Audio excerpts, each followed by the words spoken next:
Okay. I believe we are live with the HESN football podcast. We're episode 27 and a very special episode because NCAFA is the only football left playing here in Ottawa, Kyle. Yeah. Almost. I mean, high school is just finishing up. I mean, they have their championship games on Saturday, but we have something a bit more exciting than city championships going on. Yeah. I mean, we finally know who the Quebec champions are, so we know who our Pee Wee Bantam and Midget teams are going to play this Sunday at Carleton University, but there was a lot of football this weekend. I mean, we had some CFL playoff action, which unfortunately didn't work out for the Redblacks. No. We were both there. Yep, we were there, along with 24,000 other people. Another sellout for the Redblacks, but unfortunately didn't go our way with a 31-20 loss. Yeah, I was there. That's I think the second game that I've been to, if you don't count the 50-50 that I worked. And I mean, we didn't play very well. I was listening to TSN 1200 this morning, and they was talking about just maybe the team's a little young and they don't know the different gear that's required in a playoff game. Yep. So I mean, maybe that's just a sign of immaturity. But either way, we didn't get her done, so the Redblacks are done, and it's garbage bag day today. Yeah, and unfortunately that could have been Trevor Harris's last game as a Redblack. He's a free agent after the season. He's expressed interest in coming back, but who knows, in this league, anything could happen. He could go anywhere, and be left without a quarterback. Well, I think it comes down to, yes, he's got to go for that money play, right? But the Redblacks are going to have to step up because what other option do we have? Right. Ryan Lindley or Drew Tate and just Zach Colaros. So if that's the case, I say there's no better fit for Trevor. He's been here. We know him as the starting quarterback. This is what I'm kind of regurgitating some of the stuff that I heard Henry Burris say, but I agreed with all of it. He's our guy. He's our quarterback. So we should pay the money and keep him here because he's got 4 or 5 good years left. Yep. He's on the record saying that he wants to win 3 Grey Cups in his career, here. So we'll see what happens. But hopefully, GM Marcel Desjardins can get the ink on the paper, and we're good with Trevor moving forward. All right. And another thing everyone's been talking about was that touchdown celebration by Deontay Spencer. What'd you think of that? Where a couple players lifted him up and he did the limbo, and I don't know. I'm interested to hear what the viewers think of that touchdown celebration. Kyle, my opinion of it is if they had time to practice that and talk about that they're going to do that at some point, they're probably not focusing on the football as much as they should have. Yeah, unfortunately, just the way that happens in this, I almost want to say this culture that's been created. Like, you look down at the NFL, you had Randy Moss with the celebration in Green Bay. You have all these other players pulling Sharpies out and just trying to raise the bar. I think it has gotten better, though, in the NFL. Yeah, in the NFL, I mean, it peaked there with, Ojo Cinco and Owens. But over the last couple of years, I think it's been toned down a little bit. Well, that's because the NFL came in and said, we're going to start penalizing and fining. Right. And I think that's good. I mean, you got to let them celebrate to a certain extent, but when it gets out of hand like the CFL was back in the day and what we saw on Sunday, it's kind of, you got to tell the players to smarten up. I think, I remember my personal experience with that was my last year at McMaster. We were playing Queens in the quarterfinals, and I believe we beat them earlier in the season, and we could have easily won that game, I believe. And a few of the players got together, and we were talking about dyeing our hair and doing crazy mohawk cuts. And I remember we lost that game, not by much, but I remember thinking how foolish I felt. Yeah. There's you seen a shot of it right there. Yeah. I mean, I think they're gonna feel foolish, with all the attention on their performance and now we're talking about this nonsense instead of actually whoever they're playing this weekend. Yeah, unfortunately it is what it is. And the season's now over, so on to what's next. Live and learn. Yep.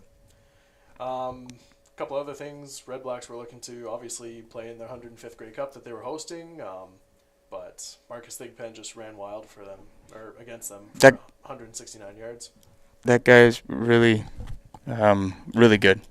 Well, he's been out of football for 2 years now, but then I think it was he reached out to their quarterback on Instagram or something. He relayed it to the coach, and then he signed, and now he's playing in the East Final. He's amazing. Yeah, just a tremendous football player. It was fun watching him, even though he was crushing our Redblacks. Yep. Yeah, there were a couple of big runs for him. 75-yard touchdown run, which put the exclamation point on it. And yeah, unfortunately, it is what it is. Okay, so what's next? Let's move down a level to U Sports. Very controversial weekend for them, especially in the Atlantic University sports region.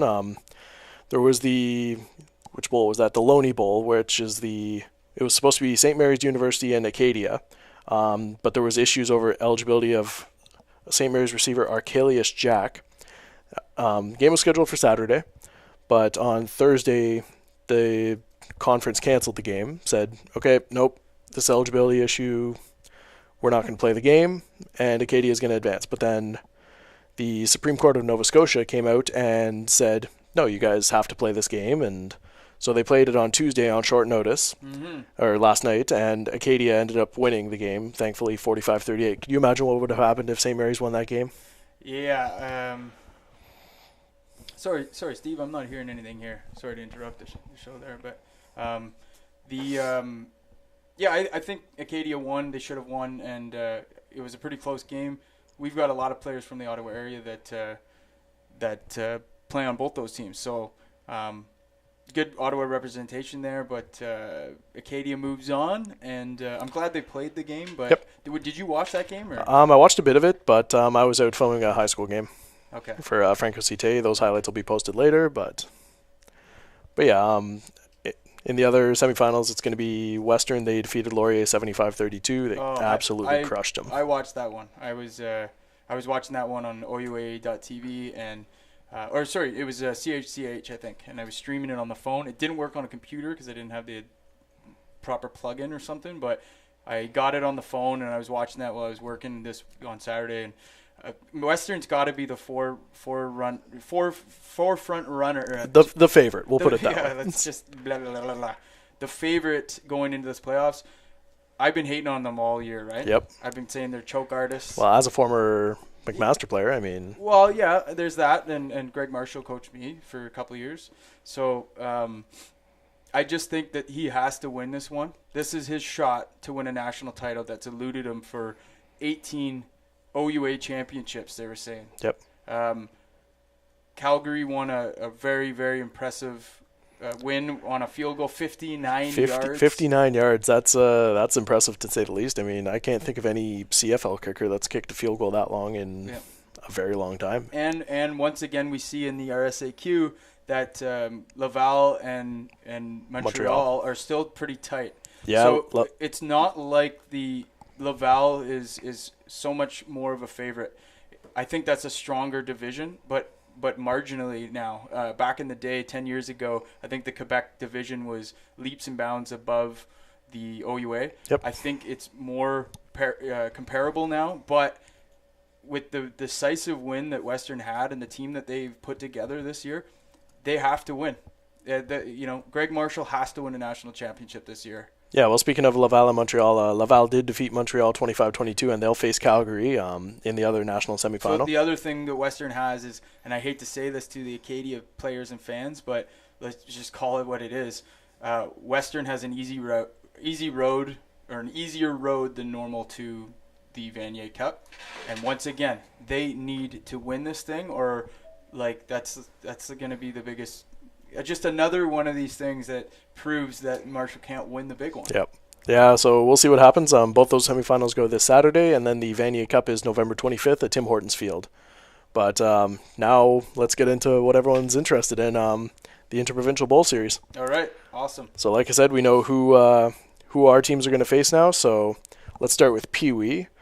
So the Chateauguay Raiders came up and they played the Il Bizard Vikings on Saturday in the first of a triple-header championship Sunday that they did. They live-streamed their games as well. Yeah.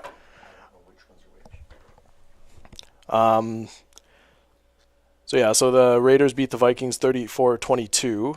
So they'll play the Myers Riders now. Right. So in that Pee Wee division, it looks like they're pretty close, but we're going to be tweeting out some graphics and whatnot. But they're pretty closely matched, I think. You know. Yeah, it's going to be a close one. I'm predicting the Chateauguay Raiders will win a close one, 24-20, I believe I told you earlier. Yeah, so 24-20 Chateauguay is my pick for that one. Yeah, okay. So I'm going to go with the Myers Riders in this one. All right. From what information you've given me, I haven't seen anything about the Raiders yet. Yep. So I don't feel like giving them the respect that maybe they don't deserve. We look at the graphic here. We've got the road to the Inter-Provincial Bowl Series. So as you can see, it's not like the Raiders have completely run away with any game. But if we could try to get the graphic up for the head-to-head, so we can see if both teams how they kind of match up, that'd be great. We just gonna scroll through them all. Hang with us there, guys. Yep. Here we go. So if you look, they're not that they're pretty evenly matched. I mean, Myers Riders 11-0 in the season versus an 11-1 season. Points per game 50.7 on offense versus the 28.4. 38.4. Sorry, 38. They're a high scoring team as well. Their defense, they shut down the opponents in Quebec more than Myers did in Ontario. They only allowed 11 points per game, and as you can see the championship scores there, Myers beat the Bengals 20-13 and the Raiders beat the Vikings 34-22. So, I mean, like going back to my point, if I haven't seen Chattango play, so I'm not going to give them the respect that maybe they do or don't deserve. I'm going to go with Myers because I think Myers is an undefeated team. They have proven that they can put points up and stop teams, and I'm going to go with the home team, Myers Riders in this one. All right, so on record, Jesse's going with the Riders. I'm going with the Raiders. That'll be an interesting one to see. On social media, fans are pretty divided on that one. That seems to be the closest one that they're predicting. That age group too, man. It's hard to predict, I find. Yeah, so, all right, so let's jump over to Bantam there. So, sorry. All right, so Canada Knights, they beat the Cumberland Panthers last week, 17-13. Okay, yep. No, next one. And so we had the Sun Youth Hornets. They defeated the Barons de St. Bruno 23-20 in the QBFL final. And just looking at the tail of the tape here, the Sun Youth Hornets, they went 10-2, 24 points a game, 12 against, and they upset the champion in the QBFL too. The Barons were 11-0 and heavy favorite, but similar to Canada. Another close game, and it'll be interesting to see what the coaches think. They're going to have NCAFA's putting on an appreciation night tonight for the staff, the coaching staff, and the organization staff for all three teams for NCAFA that have advanced. I'm sure this is going to get a lot of views and topics. This right here, but this is another close one. You know, like you said, 10-1, 10-2. 31.9 versus the 24.7, as you said, and then also two very, very close defenses if you look at points per average against. Yeah, that's one thing I've noticed looking at all the numbers about these championship teams is their defenses came to play. Yeah. They all allow pretty much under 13 points a game. 13 to 15 points a game seems to be the threshold for them. And which is good. I mean, if you can on average keep a team from scoring 3 touchdowns and you have a half decent offense that can score, things you're going to have a pretty good winning record. Yep. I think that the key here is that each team doesn't have a whole lot of film on each other. That's something I think moving forward we need to improve. From what I understand, I mean, all the midget teams in Ottawa have huddle accounts. Right. Some Bantam teams do, and we're probably moving into all huddle for Bantam next year. I don't think anyone has huddle on the other side yet. So that will really help us share film if they can get on that system. But But without really knowing each other, I mean, you got to believe the first and second quarter are going to be a process of feeling each other out. Yep. They don't really know who their studs are, so it's going to be. I think it's critical at the start of the game to look at each other's teams. Yep. Try to see who's who in the warm up. But that's going to lead to maybe some very cautious play, which sometimes isn't a good thing. It can lead to mistakes. Yeah, if you're being cautious for too long into the game, then that could definitely create some issues. But Canada's going to hate me for this, but I'm going to pick Sun Youth 27-24. Okay, so it's another close one. Here's my take on this. I'm picking Canada in this one. And the reason I say that, I didn't pick them in the championship. So I'll own up to that, Canada. But when I watched that team, how well they defended the Cumberland Panthers, and basically they completely controlled that championship game. The way they celebrated, how only losing to them in the regular season once, yep, and then coming back and beating them on home turf. I like the trajectory of the Canada Knights. I think they've really started to gel, and I think they're going to be even better this weekend. Yep. With a week off, and I know that their coach is going to add some wrinkles and try to figure out some explosive offensive plays that they might need to pull out in this game to get through. But I'm going with the Canada Knights, Kyle. Well, you said it, the week off. You don't think that's good? The week off can always do some things to add some rust, maybe. To add some rust, and unfortunately, I know Canada's going to hate me because I've been hating on them all season. But you're going with Sun. So that's I'm going with Sun Youth. So that's two. Yep. Montreal teams that you're going with here. Yeah. And where did you grow up, son? Oh, I'm born and raised in Ottawa. All right, so on to the last game, which will be a 4 o'clock kickoff. 4 o'clock kickoff, yep. We got the North Shore Mustangs. They came in as the heavy favorites, and they defeated the St. Leonard Cougars 26-6. And so it's going to be the Nepean Eagles against the North Shore Mustangs. Looking at some of the social media comments on the poster that we posted, some fans and I believe even some of the Mustangs players, they're saying, "Oh, North Shore 56-6, 60-0," and someone even said 500-0. And a reply on that comment says, "I think we're gonna have to play on our knees again." So do you think this game, from what you've seen, you've been monitoring the digital analytics of everything, this is the game with the most hype? This is the game. Or is it just that North Shore is such a powerful club over there? North Shore is definitely such a powerful club. I mean, you look at that organization, the North Shore Mustangs and the North Shore Lions, their bantam team, combined, I believe they've won at least 55 provincial titles, and the Mustangs, they three-peated as the QMFL champions. Right. So they're going to be an interesting game, but I'm going to have to go with the Mustangs on this one too. You going with the Mustangs, I'm going to say 35-14. Kyle with a full strikeout on Montreal. Like, he's not going with any of the home teams here. So a lot to prove for Ottawa.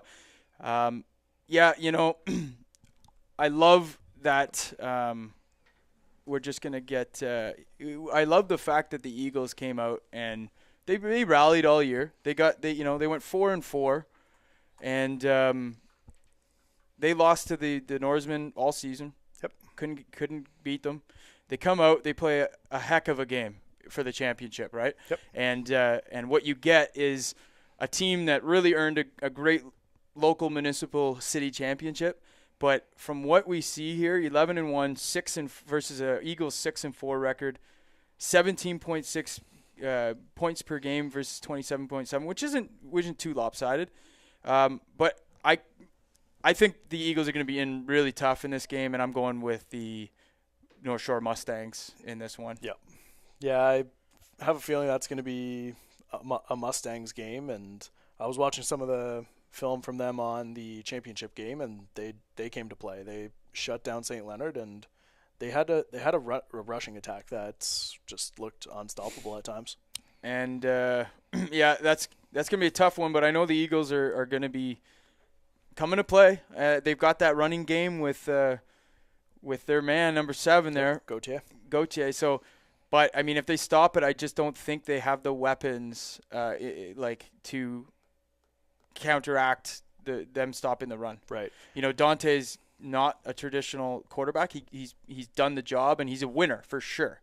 But he's going to be scrambling around. I don't think they're going to have the plays polished. It's going to be kind of – it might turn into – if they stop the run game in the first half and they have to turn to the pass, it's going to turn into kind of like a half ad hoc, like wishbone type thing with Dante, and it probably won't work. Yeah, so we'll see what happens. But like you said, I'm picking Quebec to win all 3 games. And you got Myers, Canada, and North Shore. So you're saying Ontario will win the Let's see if we can have a look at what that actually looks like now that we've recapped our picks. Yep, just pulling the graphic up here now. All right, so there we go. There it is. So I'm saying Raiders 24-20, Sun Youth Hornets 27-21, and Mustangs 35-14. So he's going the whole way through. I'm taking Myers, like I said, 24-20, a close game. Another close game at the Bantam, but I like the Knights, the hometown Canada team, 21-20. Can't wait for that game. And then I just can't see the Eagles pulling this one off against this powerhouse Mustangs team. So we're going North Shore in the big boy game. Yep, so that's going to be fun. Again, we're going to be live streaming the games November 19th, this Sunday from Carleton University. First game kicks off at 10:30 a.m. with the Pee-wees, 1:15 for the Bantam, and 4 o'clock for the midget games.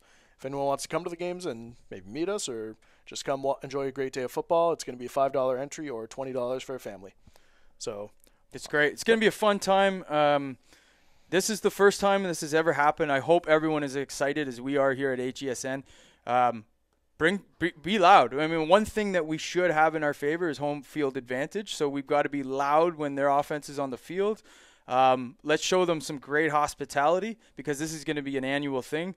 And hopefully Kyle's not right in his predictions. Well, I mean, I've made some predictions this year, and they don't seem to turn out right, except Canada winning the A-Cup, which I did predict. But we'll see what happens on Sunday. I'm looking forward to it. For sure. So 10 o'clock, Carleton University. If you can't make it out or it's too cold, please join us on the HESN live stream, which can be found at the HESN YouTube channel. Do us a favor, too. I ask everyone, if you haven't yet, please subscribe to the channel, because what that does to help us is boost our subscriber rate. So every time we go live with this podcast, for example, you get dinged on your phone. It helps us build views. And we're currently in the process of trying to find some financing through advertising for what we do so we can do more of it and do better job of it. So we thank you for your support. And don't forget, the other thing I want to mention is we are going ahead with a Madden 2017 video game tournament hosted by HESN. It's the first time esports is really coming to Ottawa in this way. It's going to be starting off small, so we're going to limit the amount of people can come on the first one, but then we're going to open it up to a bigger community and open it up to hockey and soccer, FIFA, and everything, basketball. So if you haven't yet, visit hesn.co/Madden and then sign up and pre-register with your email, and then we'll get in touch with you when final registration it goes through, and we'll offer you guys a spot. Until next time, I'm Jesse Card. This is my main man, Kyle Ball, and our producer, Steve. Thanks with a new setup we're working through here. Thanks for being with us here on the HESN Football Podcast, episode 27. We'll be back next Wednesday for number 28, and we're going to talk about what happened. Hopefully, like I said, Kyle's wrong, I'm right, and we get at least a couple of teams winning the Inter-Provincial Bowl Series on the Ottawa side. Yep. That's it for now. All right, guys. Until next time, we'll see you on Sunday at Carleton University, and like Jesse said, we'll be back here next Wednesday for episode 28 of the HESN Football Podcast. Peace.